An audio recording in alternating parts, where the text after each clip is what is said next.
सुरुवातीला एक मोठी बातमी आहे। मंत्रिमंडळ बैठकीनंतर मुख्यमंत्री फडणवीसांनी 20 मिनिटं मंत्र्यांचा क्लास घेतल्याची माहिती आहे। वादग्रस्त विधान कृती अजिबात खपवून घेतली जाणार नाही असा सज्जड दम सीएम मुख्यमंत्री फडणवीस यांनी दिल्याची माहिती सूत्रांनी दिलेली आहे। अशा प्रकारामुळे सरकारची प्रचंड बदे ही अखेरची संधी आहे। काय कारवाई करायची ती करूच, पण आता एकही असले प्रकार खपून घेणार नाही अशी तंबी सर्व मंत्र्यांना मुख्यमंत्र्यांनी दिली। 20 मिनिटं ही मंत्र्यांची बैठक चालल्याची माहिती सूत्रांनी दिली आहे। तर मुख्यमंत्री फडणवीस यांनी प्रचंड नाराजी व्यक्त केल्याचं कळतंय।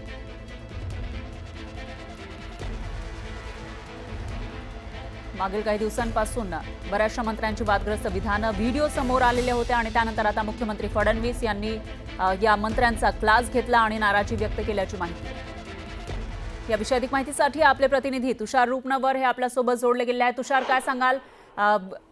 मुख्यतः अधिवेशन काळामध्ये अनेक मंत्र्यांचे व्हिडिओज आले होते, त्यांच्यावर आरोप झालेले होते, त्यांची वक्तव्यही आली आणि आता मुख्यमंत्र्यांनी या सर्वांचा क्लास घेतल्याचं कळत आहे। कशा पद्धतीने हा क्लास घेण्यात आलाय आणि मुख्यमंत्र्यांनी कशा पद्धतीने नाराजी व्यक्त केली आहे? नक्कीच फर आपण जर पाहिलं असेल तर कॅबिनेट बैठकीनंतर मुख्यमंत्री देवेंद्र फडणवीसांनी सर्व मंत्र्यांना मंत्रालयातल्या कॅबिनेट हॉलमध्ये बोलवून घेतलं आणि जवळपास 20 मिनिटे मुख्यमंत्री देवेंद्र फडणवीसांनी सर्व मंत्र्यांचा आपल्याला क्लास घेतल्याचं पाहायला मिळतंय।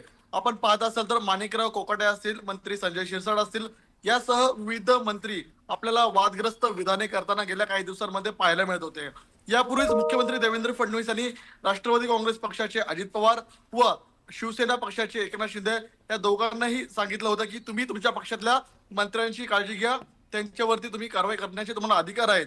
मात्र एका कालावधीनंतर जर सरकारच्या प्रतिमेला धक्का बसत असेल तर ते खपवून घेतलं जाणार नाहीये। मंत्र्यांच्या कृतीवरती या पुढील काळामध्ये लक्ष असणार आहे। मंत्री नेमकं माध्यमांमध्ये काय विधानं करतात त्यावरती देखील नजर असणार आहे।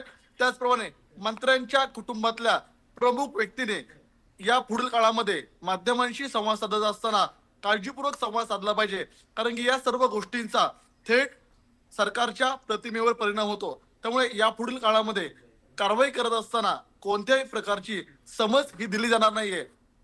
त्यामुळे आपण पाहिलं असेल तर मुख्यमंत्री देवेंद्र फडणवीसांनी आजच्या बैठकीमध्ये मंत्र्यांना सूचना दिलेल्या नाहीयेत, मंत्र्यांना थेट कारवाईचा इशारा वजा आदेश दिलेले आहेत। त्यामुळे येणाऱ्या कालखंडामध्ये मुख्यमंत्री देवेंद्र फडणवीस जे वादग्रस्त वक्तव्य करतील किंवा ज्या मंत्र्यांच्या विभागावरती ताशेरे उडले बरोबर आहे तुषार, एकूणच मुख्यमंत्री हे मंत्रिमंडळाचे प्रमुख असतात आणि ज्या वेळेला मंत्री एखादा वादग्रस्त वक्तव्य करतो किंवा त्यांचे व्हिडिओ समोर येतात त्यावेळेला सरकारची प्रतिमा कुठेतरी खराब होते। त्यामुळे मुख्यमंत्र्यांनी आता इशारा दिल्याचं दिसतंय।